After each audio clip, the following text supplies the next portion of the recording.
In this module, we're going to be looking at architecture for expression of human society and what it means for architecture to have an impact on society. Following civil rights movements in the 1950s and 60s, urban renewal came as a reform following this. The state of the inner city cores were perceived as the death of the inner city due to their cramped living apartments and unsanitary conditions. The Cross Bronx Expressway was dreamed up by the politically influenced Robert Moses. He also conceived the ideas of a mid-Manhattan expressway and a lower Manhattan expressway, but both projects were grounded after fierce public opposition.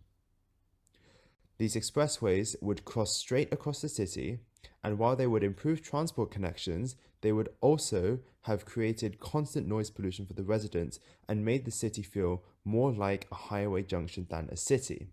As you can imagine, the issues that come with building a highway straight across New York are plentiful. Here's where Jane Jacobs comes in, being an influential activist and writer. She wrote Downtown is for People and laid out the case against modernist planners that a city is purely a machine and functional. We show that not all development is beneficial to its residents. As a response to the public opposition, alternate plans were put forward for the Cross Bronx Expressway, one of which included a city corridor where the highway would run underground and new housing built above ground, as shown in this illustration. What sort of problems can you see with this? Issues such as cost, practicality, and disruption while building were some key reasons why this project was never taken forward. We can see here that architecture is often a reflection of what society is experiencing at the time.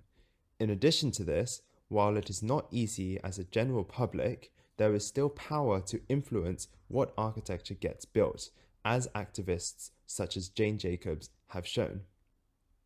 Finally, architecture is a transient entity and is easily influenced by current trends. In a way, architecture is just another medium of fine arts. Additionally, with her essay Downtown is for People, Jane Jacobs brings to light the importance of designing for the people in mind.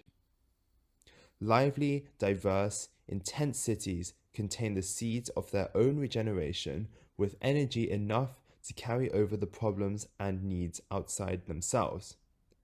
This is a theme that is common in 21st century architecture, the fact that we must design for the people, not against the people, not for what we think the people want, but what they actually want by asking them and having consensus. Jane Jacobs led the community against urban renewal and slum clearance as well.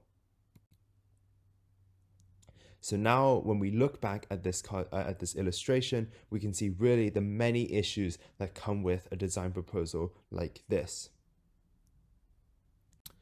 I want to finish this module by looking at a new perspective on the user components of a city. This also blends with the notion that architecture is an expression for society. So this includes the pavements that we walk on, it includes the parks that we visit and spend time in, and it includes the green planting as well. Pavements and green planting play a key role in built-up areas as they can help reduce feelings of entrapment.